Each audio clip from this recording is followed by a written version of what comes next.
Now in this section, we will now try to improve the steady state error of feedback system using cascade compensation. Okay.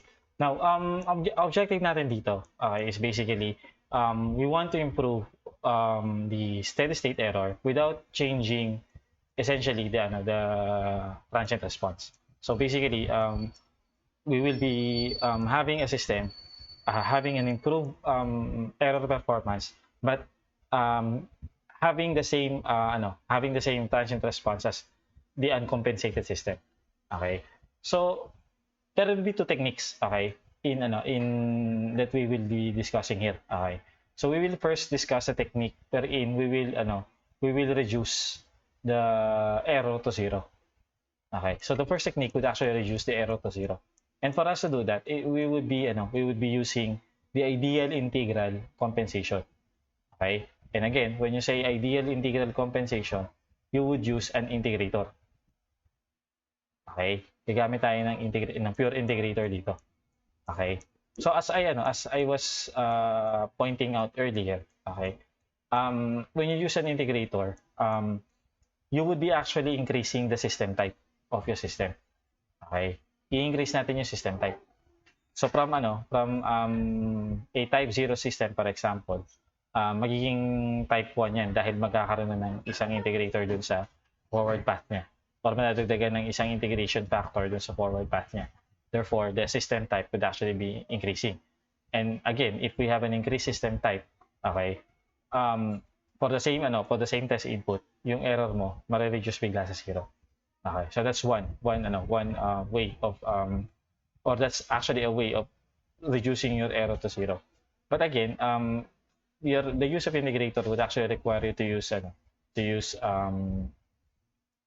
active circuits. Okay, it would require to use active circuit, and therefore, kung hindi amenable or hindi okay sa atin na gumamit ng active circuit, okay, due to say for example cost requirements or power requirements, then we will have another option in which we would not be able to reduce the error to zero, but we will be able to reduce it substantially. Okay, mare-reduce natin siya by a certain factor. Okay, so in that case, what we will do is that we will be using what we call a lag compensator.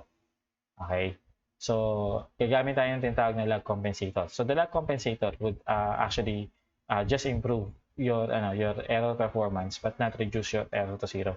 Okay. Pero one advantage of the lag compensator that it would offer you is that it would only require you to use passive networks para ma-implement siya. Okay, so kung hindi available or prohibitive sa cost ang implementation ng active networks, then you can go with a lag compensator. Okay, the name of the lag compensator actually is stem from from its property pag tinignan niyo yung kanyang frequency response.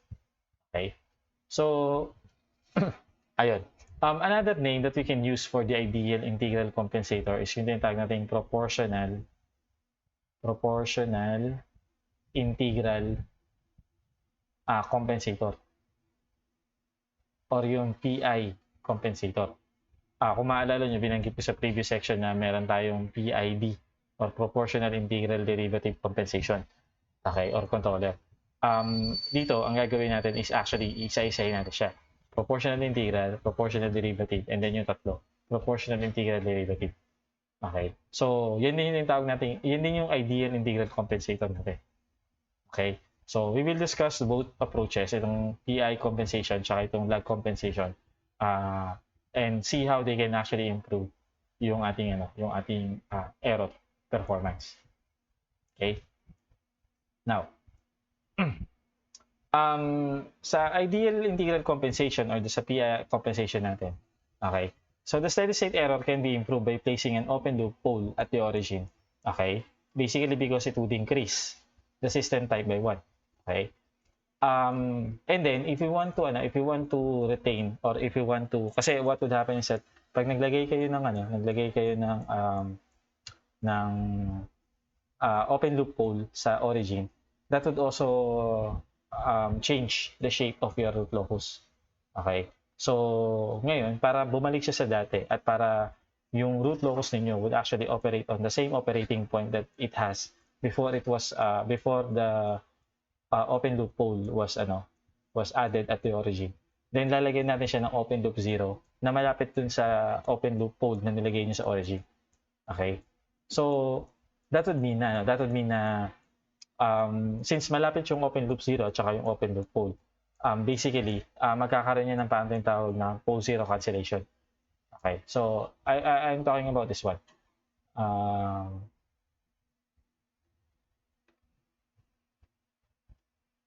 talking about this this part. Okay, so kung halimbawa na ito yung original operating point niyo, or your system operates at that complex pole. Okay, once na maglagay kayo ng open loop pole sa origin para nga i-increase niyo yung system type, may iba yung shape ng root locus niyo. So ito na yung dinagdag na compensator pole.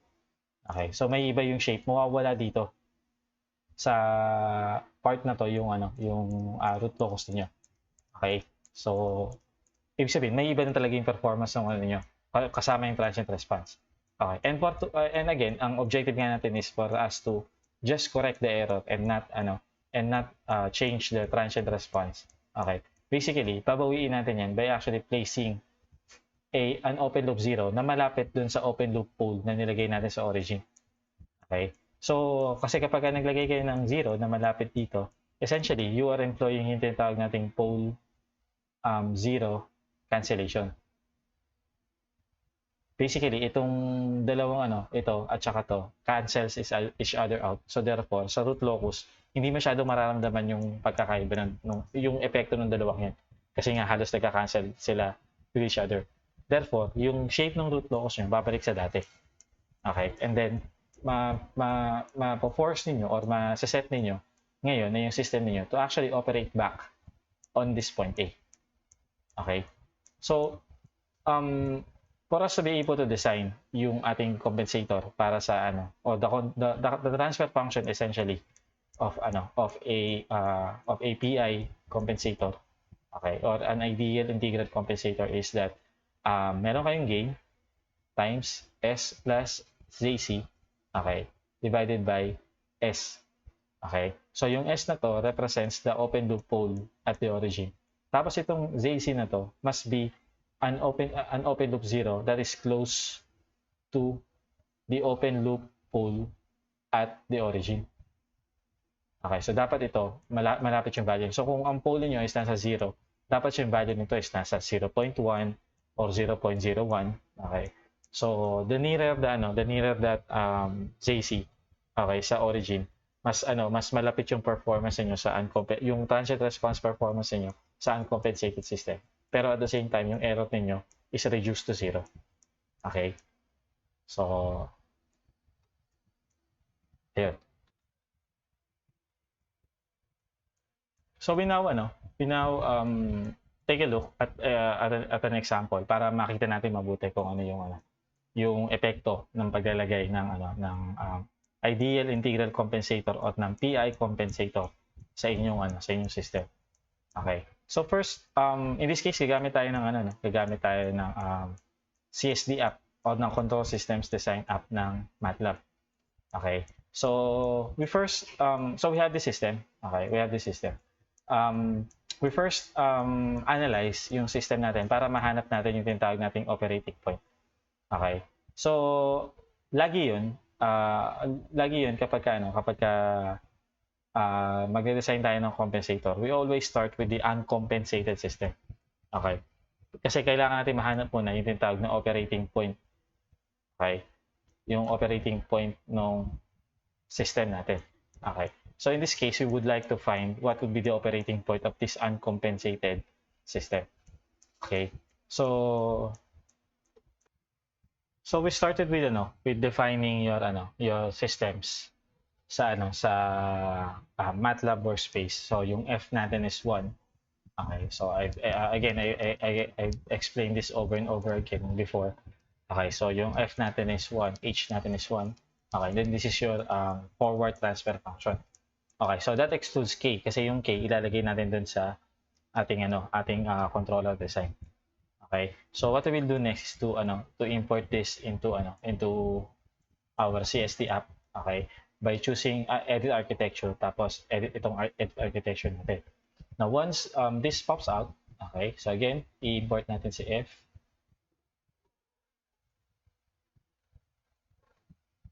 Okay, import natin si F.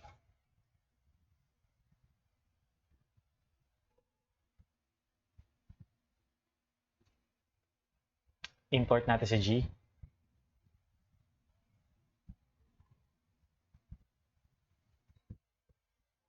Yan, si G import natin. And then finally, import natin si H. So we press OK, and then we wait for the system to update the architecture. So we now have the following as your root locus of your system. So take note na meron tayong open loop po sa 1 to -1, -2, at saka -10. So we expect na meron tayong tatlong branches. Okay. And then what we would want to do na then is to find the operating point. Okay. Now the operating point is set by the given damping ratio. Okay, so sinabi ng ating problem that we want this system to operate with a damping ratio of 0.174. That means yung complex poles niyo, okay, would be along the damping ratio line of 0.174. Okay, so we can set that here by having your design requirements, okay, right click, tapos design requirements, tapos new. Okay, then we set na yung ating damping ratio is at 0.174. Press natin enter para pumasok siya, then click OK. So this is where your yung intersection nitong damping ratio. Okay, this is your damping ratio line, your DR line. Okay, so we would want now to find the operating point. We would like our closed loop pole to be on the damping ratio line.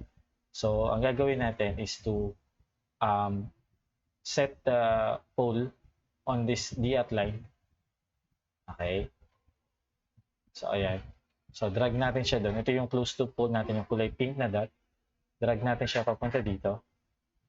Okay, until it intersects that So ma-check natin 'yan kapag yung damping ratio natin is nasa 0.174 na. Okay, so let's make sure na talagang intersecting na sila. Okay, so konti na lang. Okay, so let's say ayan na yung ating intersection na hinahanap. Okay. So let's take note of the current location na sinasabi ng ating Okay. So in this case, ang current location sinasabi ng ating pole or yung current location ng pole natin is at negative 0.694 plus or minus basically plus or minus 3.93J. Okay. So this might be different dun sa ating nasa lecture natin kasi of course iba yung actual na ginagawa natin and iba rin yung nandito yung nagawa ko na before. So dito kasi nakuha ko siya at negative 0.694 plus or minus 3 J of 3.92. So ito ay 3.93. Okay. So let us assume na let's assume na I'll be working on this actual yung ginagawa ko ngayon. Okay. So in that case, anyway, konti lang naman yung difference nila. Okay. That's 0. Konti lang naman yung difference nila. Okay. So ayan. So we have it at ipagpareho na natin siya. Okay. So this is negative 0.694. Negative dito kasi naka-positive siya. So let's make this negative. Okay. So this is negative 0.694. Okay. Plus or minus J 3.92. Okay. So again, ang damping ratio niya 0.174. Okay. Now, for that location, we take note that the gain, okay, that the gain of your is at 164.44. Okay? So nasa 164.44 yung ating key. Okay? So in that case, we would be able to compute now the static error constant for that. Okay, as 164.44 divided by 1 times 2 times 10. So that gives you um, at the operating point na meron tayo, which is at this point. Okay. At this operating point. Okay. Or this operating point, bale. Okay. Ang ating static error constant is 8.222. Okay. And the steady state error is computed as 0.108 yung ating error. Okay. So, we may be able to verify that with a Simulink model. Okay. So, pwede nyo gawin dito is i-export nyo itong model. Okay. So, once na magawa nyo na to, okay, you can actually export the model as a or create a Simulink model out of this. Okay. Also, don't forget to export the tune block. Okay. I-export natin siya as CU. Okay. So, check natin ito, yung model C. Okay. I-export natin sa CU for the uncompensated controller. So, export natin siya. Okay. So, we have that one as your okay. And then, let's export this as a Simulink model. So it would ask something like, do you want to, doing so will overwrite any variable in the MATLAB workspace with the same name. So let's just let it overwrite itself. Kasi anyway, pare-pareho lang naman yan. Okay. So ayan. So we now have the following, ito yung mapoproduce sa Simulink diagram galing dun sa ating, okay, so nandiyan yung ating F, yung ating C, G, at saka H. Okay, so yung C natin dito is basically yung C na nakaset na dun sa natin, which operates on the operating point.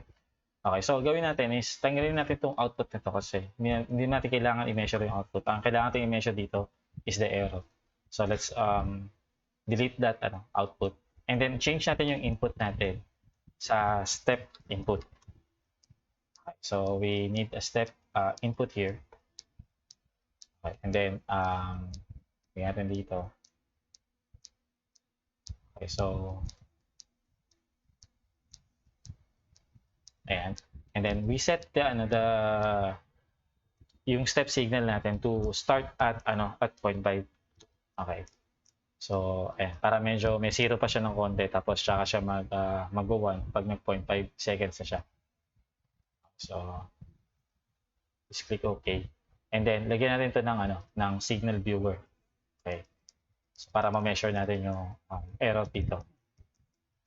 Okay, so right click natin, create and connect viewer, Simulink, scope. Okay. So here's your signal viewer. Now, medyo i-increase ko lang tong stop time ko. Okay.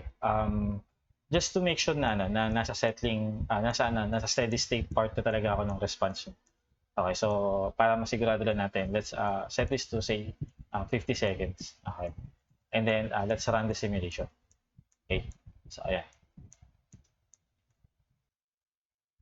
So ito yung naging results ng ating simulation, in which dito natin susukatin ngayon yung let's measure the steady state error galing dito using yung cursor measurements ng ating or yung cursor measuring tool ng ating Simulink. Okay. So click natin ito, cursor measurements. Then may lalabas na options dito.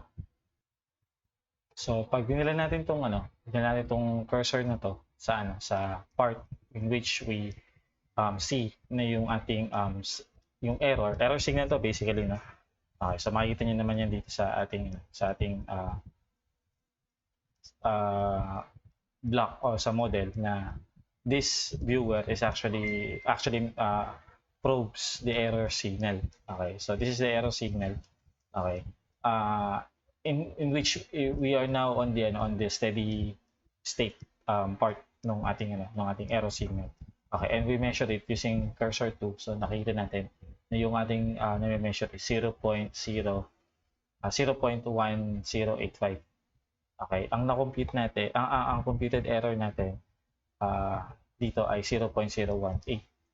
Okay, or kung actually yan niya is 0.0184. So pretty close yung ating na-compute at saka yung ating na-measure. Okay, so ayan, ito rin yan. Now, what we will do now is we will try to compensate the system, okay, by placing a compensator 0 at 0.1 at saka compensator pole sa origin. Okay. So again, that would serve as in terms ng root locus, okay, in terms ng root locus, that would serve as parang the pole would increase the system type, okay, and then the 0 here would actually cancel yung epekto ng open loop pole dun sa ating root locus. So essentially, returning the root locus back to its original form. Okay, so we do that by going back to sa CSD app natin. So i-zoom natin siya ulit. Zoom out natin siya. And then let's add edit natin yung compensator. Okay. So dito sa compensator editor, let's add an integrator. Okay. So basically yun yung pole at the origin. Okay, that's an integrator. Okay, and then let's add so right click ulit. Let's add A0. Okay. So let's add a real 0. Okay, and let's change location. Iba natin yung location niya sa negative 0.1. Okay. So press enter. So magkakaroon tayo ng 0 doon. Okay, and take note na babalik siya sa dati niyang shape, yung root locus natin. Okay. Kaysa nung wala tong 0 na to. Okay, so babalik siya sa dating shape. And then let's bring it back dun sa ating DR line. Okay, so dali natin ulit siya sa DR line. Okay. So zoom ba natin?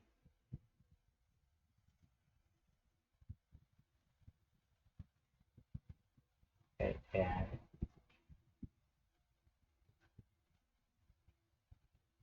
So, 0.174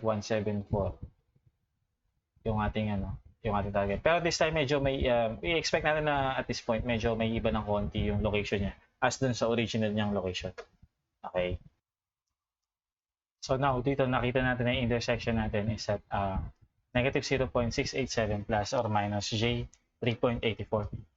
Okay. Again, yung damping ratio natin is still 0.174. And there is a slight difference between dun sa operating point ng una, ng uncompensated system natin, tsaka dito sa compensated system natin. But nevertheless, we are essentially on the same point. Okay, so medyo pareho pa rin yung point. Okay, pero this time, take note na yung ating compensator now has a transfer function of 158.1 times S plus 0.1 over S. Okay? So, ayun, nagbago na yung transfer function ng ating controller. Okay? And if we take a good look now at our system, okay? So, meron na siyang okay, pa-pattern ko na lang dito. Okay, anyway, ito rin naman. Ito ay 1 ito.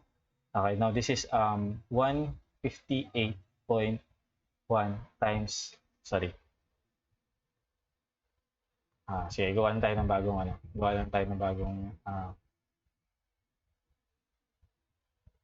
block dito. Okay, so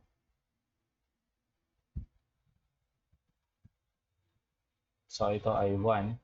Okay.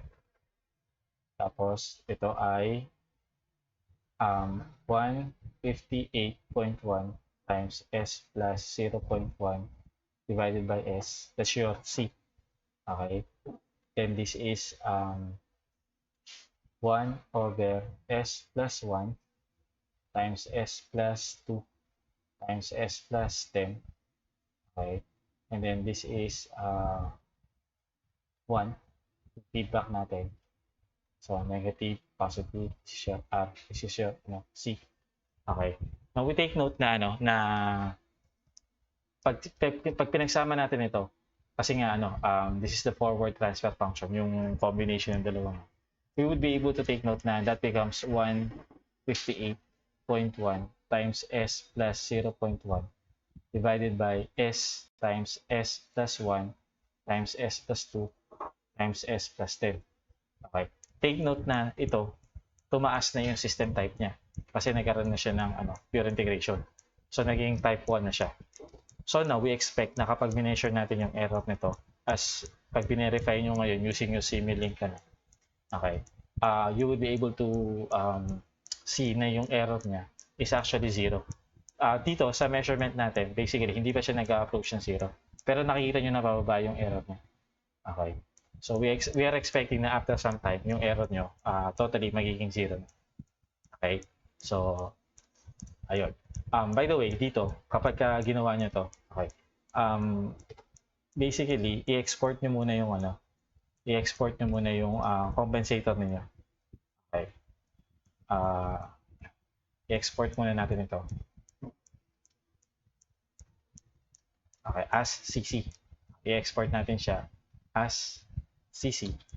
Okay. So, kapag nandun na siya, itong nasa nasa Simulink natin, ito, palitan natin ito. Okay. Palitan natin siya ng CC. Okay. So, ayan. Ayan. So, nag-CC na siya. Okay. So, then we can run this. Okay. Run natin siya. And then we will have the following error signal. Okay. So, again, sa mga ganitong time, hindi pa nagsisiro yung error natin. Pero as we go along, ayan, sa mga ganito, makikita natin na pababa yung error natin. Okay. So, until such time na magsisiro nga siya. Okay, here's the thing. We really do not expect na completely magsisiro yung error signal natin. Okay, since these are actual system. So, pag tingnan nyo talaga ito sa actual, hindi talaga nagsisiro yung error nito. Okay. Pero the fact na nakikita natin dito sa ating Simulink na yung error ninyo is actually approaching 0. Okay. That means na papunta tayo sa point na nag-0 talaga yung error natin. Okay. And so yun. We were now able to design your system. Okay. So, we were now able to design your system na 0 yung error, okay? And at the same time, yung kanyang transient response performance is the same as the original. The original uncompensated. Okay, so makikita natin dito ngayon na yung kulay blue represents, okay, this blue waveform represents your uncompensated system. Okay, and itong red waveform represents this is the uncompensated. And this is your compensated system. Okay. And makikita nyo na yung difference nila sa error is basically obvious. Makikita nyo na ito, yung compensated system nyo, hinahabol niya talaga na mag-1, na mag-equal sa 1 yung kanyang final value. Okay. Whereas ito, nag-settle na siya dun sa value niya somewhere at 0.9 siguro yan. O 0.91. Okay, mga ganun. Okay, so nag-settle na siya sa ganung value. Pero ito, hinahabol pa rin niya na mag-1 siya. Okay. Pero kung titingnan ninyo, yung peak time at saka yung overshoot ng parehong system, pareho lang. Okay, so that means na pareho yung transient response characteristics niya. Pero itong compensated system niya actually tries to reduce the error, okay, to 0. So hinahabol pa rin niya yung final value niya na maging 1. Okay, that also explains why na medyo matagal mag 0 yung error. Okay. So pag mineasure nyo rin yung pag mineasure nyo rin yung settling time nito, especially ng compensated system, makikita nyo na medyo matagal yung magiging value niya. Okay, kasi minimeasure niya yung settling time in terms ng kung kailan nito maabot yung 98% ng final value, which is 1. Okay. Pero in that case, we should be been comparing yung settling time in terms no original. Okay. So dito, makikita natin na at this point, nag-settle na yung system niyo. More or less, dapat ng settling time din natin nandito rin. Mga around 6 seconds, 7 seconds. Okay. Dapat nandiyan yung settling time value natin. Okay. Pero pag mineshot nyo to using MATLAB, ang settling time niya ilalagay niya sa mga ganito, mga itong value. Mga around 20 to 21 seconds, which is hindi natin mako-compare with that of the uncompensated system. And it also doesn't mean na bumagal yung system natin. It just means na mas matagal mas matagal yung mini-measure yung settling time natin kasi yung settling time natin is now being measured against dun sa magiging final value niya, which is 1. Okay? So, yun, it doesn't necessarily mean na tumagal yung settling time niya or humaba yung settling time niya. Okay? So, ang parameter pa rin or ang titingnan nyo pa rin na part ng settling time dito is that when did the system actually start to try to reach for that final value of 1. And that's around this area. That's around this point. Okay? So, yun pa rin yung mas titingnan natin. Kaysa dun sa absolute measurement ng MATLAB natin ng settling time na around at this point. Okay. So, ayun. Now, we tabulate yung performance ng system niyo. Okay. So, in this case, we were able to see na ito yung operating point niya. Okay. So, medyo magkaiba ng konti. Pero essentially, pareho lang. Now, sa other poles, sa uncompensated system, okay, since tatlo lang yung branches nun, so we expect na meron pa tayong another pole which is at negative 11.6. Okay, so, ayun. Makukuha nyo yan kung ito yung uncompensated natin, if you put your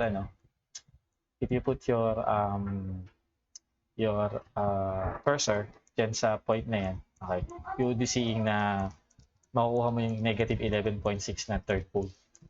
Okay.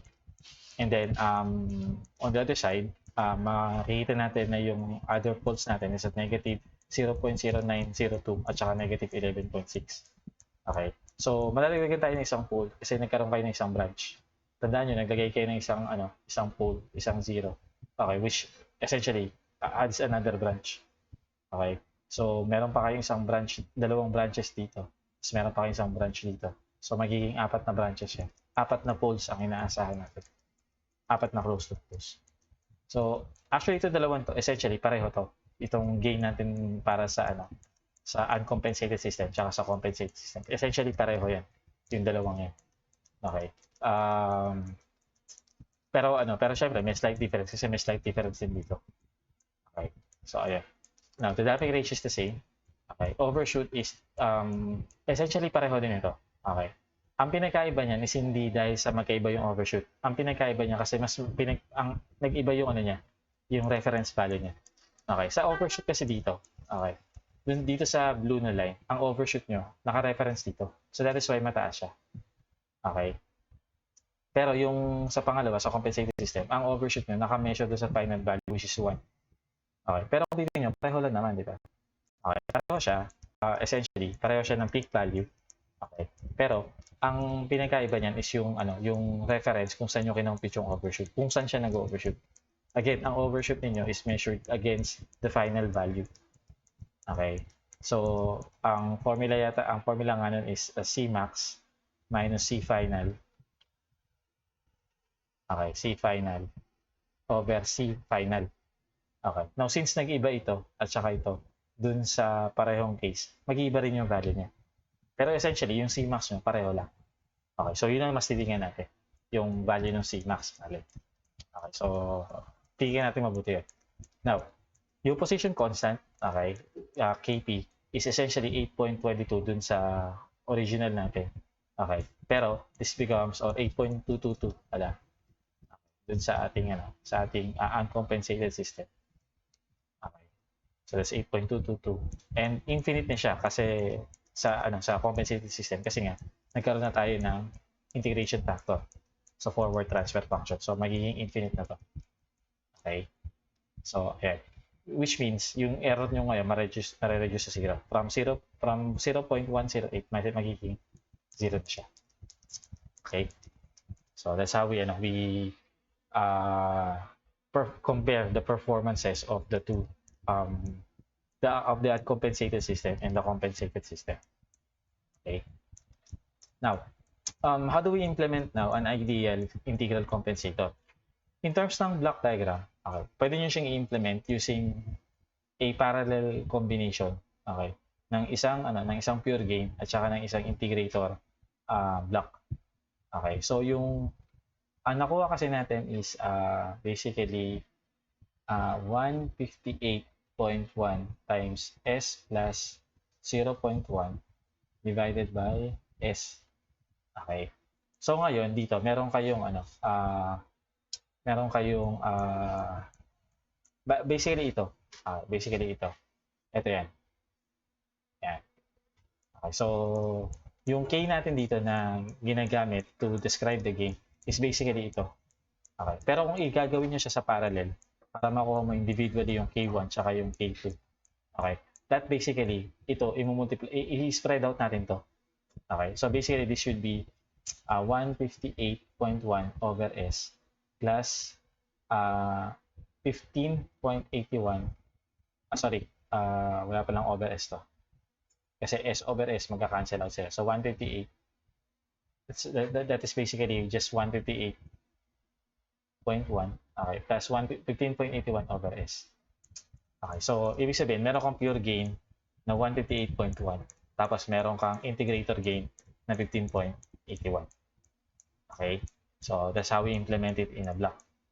Okay, and then later on, kung ano pa, we will be able to implement this in a circuit. So meron tayong table na gagamitin para malaman natin kung paano natin i-translate itong transfer function na to sa isang active circuit.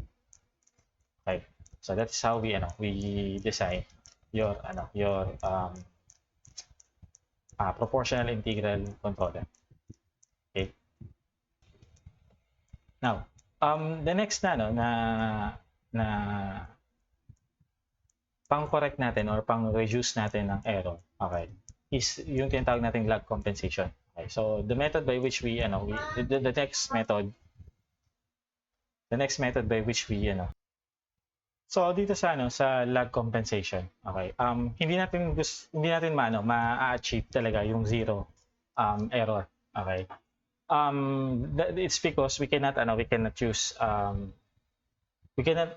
implement an integrator without the use of active circuits.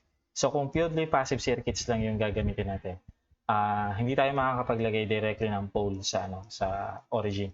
So therefore medyo iuusad natin ng konti yun sa from the origin. Okay. So again, ang makikita natin dito is that kung meron kang active integrator, makakapaglagay ka ng pole dito. Okay, pero this is not possible kung meron kang passive circuits lang. Okay, so medyo ilalagay natin siya ng konti dito. Tapos the principle is medyo i-cancel natin siya using a zero na malapit sa kanya. Okay, so that is why ang kailangan natin when we design a lag compensator is that kailangan natin mag-specify ng compensator 0 at saka ng compensator pole. Okay. Now, ang requirement is that ang requirement nito is that we would like our ZC and PC, okay, to be as close as each other. Pero kailangan yung ratio nung yung ratio nung ZC over PC natin is again greater than 1. Kasi yun yung magiging improvement natin. Okay.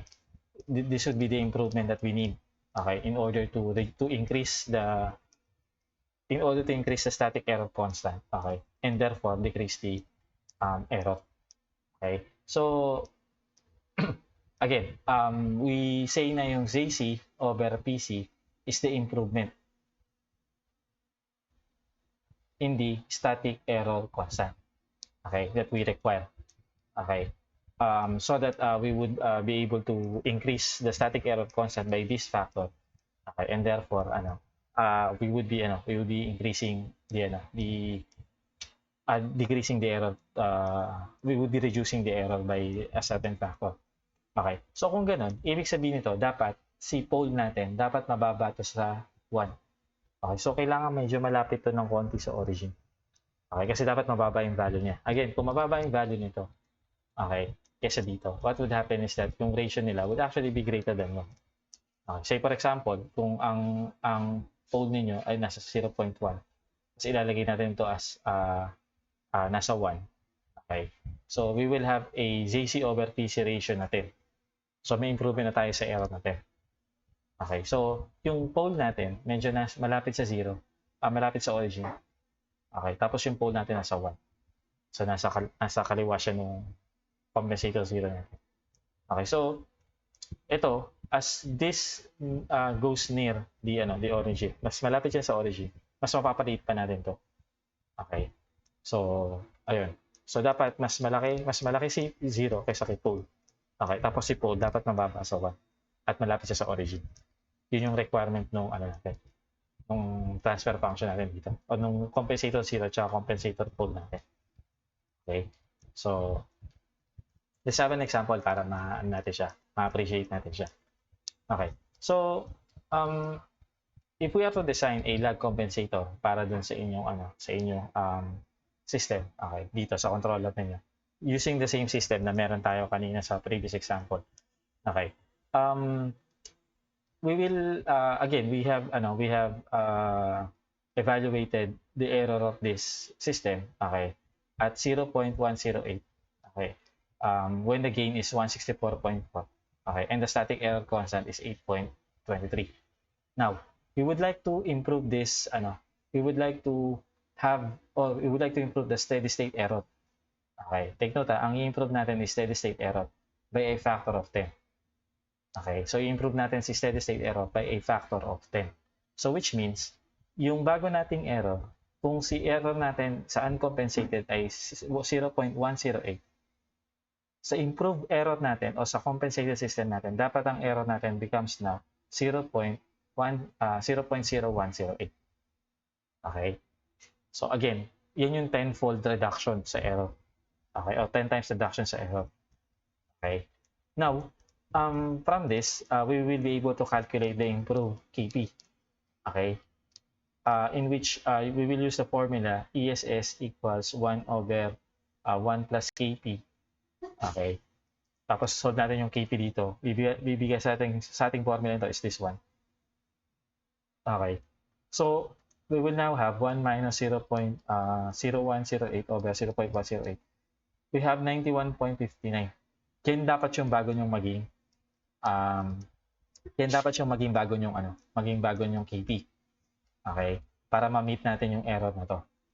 Okay? So which means from 8.23 dapat ma-increase natin yung KP natin papuntang 91.59. Okay? So yung 91.59 ay yung 8.23 natin, dapat ma-increase natin yan sa 91.59.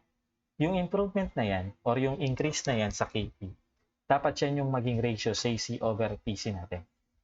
Okay? So again, ulit. So previously, yung ating KP is 8.23. Okay? Ngayon, para ma-meet natin yung 10-fold reduction sa static error, sa steady state error, okay, na ito, okay, dapat yung maging bago natin error is 0.01801. And the static error constant that would correspond to this error is 91.51. So therefore, from 8.23, dapat mag-increase yung ating static error constant papuntang 91.59. Okay? So yung ratio na yan should be the ratio ng ZC over PC natin. Okay? And that amounts to around 11.13 increase. Okay? In the static error constant. Okay, so again, pagdating sa sa position constant at saka sa error due to the step input, medyo hindi sila pareho ng improvement. Okay, hindi katulad sa velocity constant at saka sa error due to a ramp input. Pag in-increase mo ng 10 times si KV, magdi-decrease ng 10 times si error. Okay? Sa KP hindi. dahil nga meron tayong formula na 1/1 plus kp. So may 1 ka dito. So which means na yung 10 times reduction sa error, that means that translates to 11.13 times increase sa kp. Okay? So yung error natin na magde-decrease by 10 times would actually require you to increase your kp by 11.13. Okay? So now, so nalaman na natin na yung i-increase natin sa static error constant ay 11.13 kp. Okay. Let us arbitrarily, again, arbitrarily, kayo mamimili. Okay. So let us arbitrarily select your PC to be 0.01 or actually negative. Okay, negative 0.01. Okay. Kasi dapat nasa negative tayo para sigurado tayong stable yung system natin. So ilagay natin sa negative 0.01 yung ating PC. So therefore, yung ating yung ating ZC, mako-compute natin at negative 0.111. Okay? So ilalagay natin ngayon siya sa negative 0.111. Okay? So now, ilalagay natin yung poles at saka zeros na yan dun sa ating CST. So lagay natin siya dito. Okay? So going back dun sa root locus natin kanina, okay, originally na ang damping ratio niya ay nasa 0.174. Tapos yun yung original niya. Original na operating point niya. Okay. We now add yung dalawa nating additional pole at saka zero. So maglagay tayo ng real pole at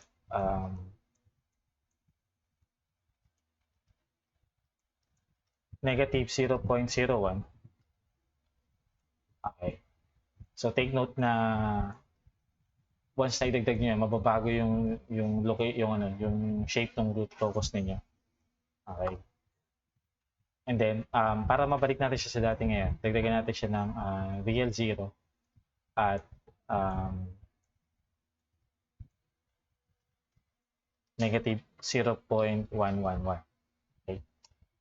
So ayan. So we now see na babalik niya siya sa original shape niya. Okay. So we now move this towards dun sa sa DR line natin na 0.174. Okay. Okay, and take note na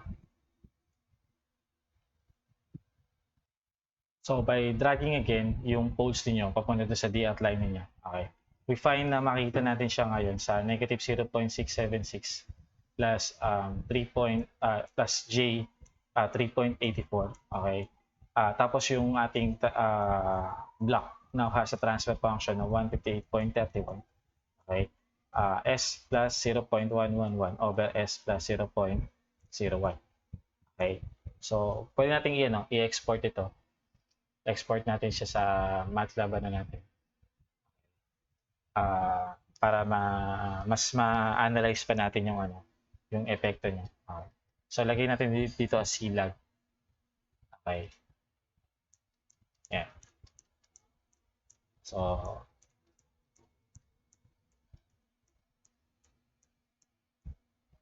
ayun, ito na yung CLAG natin. Okay. Now, using yung natin ito. Okay, yung ating Simulink na ginagamit natin kanina. Basically, ito pa rin naman yung G. Okay. I'll now change the compensator to CLAG. Okay. Para ma-measure natin ng tama yung Okay. Remember that in this case, we are expecting na yung error natin is of this level. Na-expect natin siya na ay 0.018. Sorry. Ina-expect natin na siya ay 0.0108.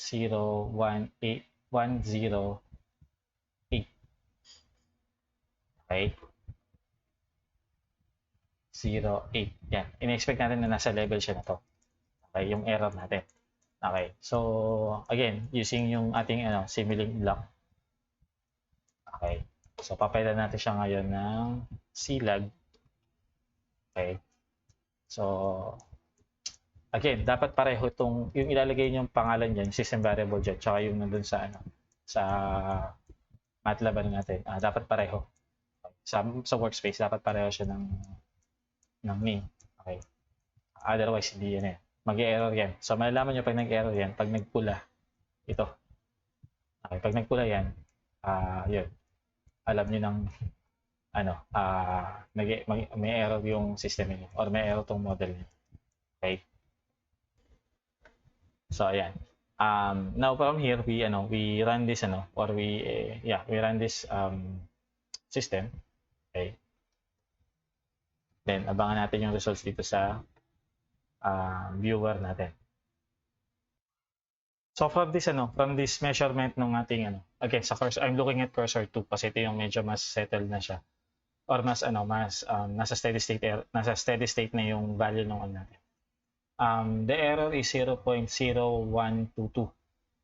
Okay, compare niyo yan dito sa 0.0108. So yung error na na-measure yung error na may-measure ng natin is 0.0122. Okay. So, ayun, may konting discrepancy pero we're on the right track do sa pag-measure ng error natin. Tsaka do sa computed. Okay, at tsaka based sa naging design natin. Ayan. So, medyo malapit naman yung nakukuha natin. Now, if you actually compute it, okay, pag kinumpute natin siya,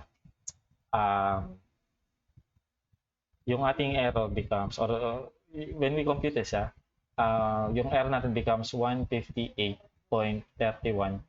times 0.111, okay, divided by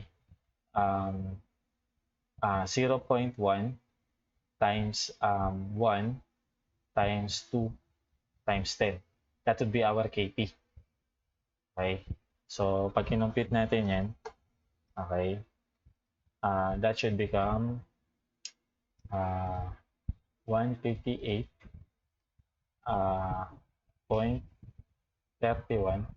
times 0.111 divided by 0.1 times 1 times 2 times 10.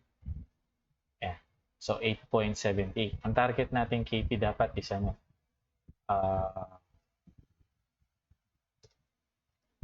ayun, mali pala yung ating nilagay na pole. It should have been 0.01. Okay, so this should be 0.01. Ayan. So which means off ako by a factor of 10. Pag kinorek ko to, 0.1. Ayan, so lalabas yan is 87.86. 86 yung natin. Okay. So actually, ang kailangan natin para sa KP ninyo is 91.59. So may konting but we're close to there. Okay, so pag kinumpute natin completely yung error, so plus 1, okay, and then inverse natin, your error is 0.0112. Okay, 0.0112. That would be your steady state error for a step signal. Okay, so ang target natin is 0.0108. Ito yung nakukuha natin. Okay, computed to. And yung simulate or yung measured natin galing sa simulation is around that value, 0.0122. So 0.0122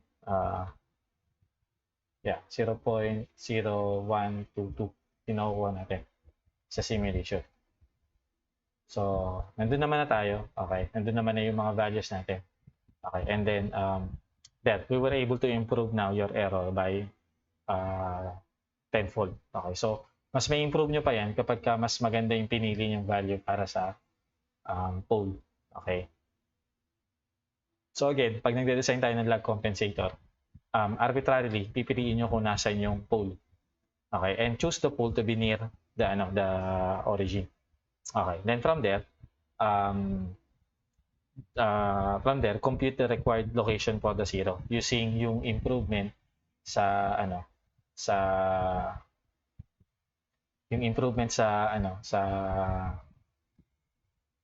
sa static error constant. Okay, yung improvement sa static error constant, CC over PC. Okay, so this is the improvement for the static error constant.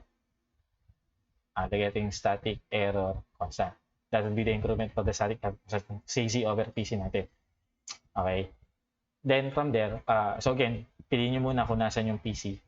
Dapat close to origin. Okay? And then from there, compute ZC equals yung improvement, okay? Or yung yung improvement sa sa static error constant, okay, times yung PC niyo. Okay, and then from there, verify niyo yung design niyo. Okay, again this improvement in the static error constant means yung ratio or yung yung itataas dapat ng yung itataas dapat ng static error constant niyo from the original papunta dun sa required niya. Okay? So ayun.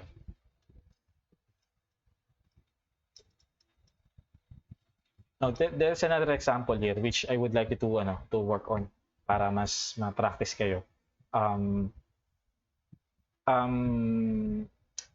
Especially sa paggamit ng MATLAB. Okay. Galing ng MATLAB or pag-i-interpret ng results ng MATLAB papunta dito. Okay, so I would like you to work on this example 8.3.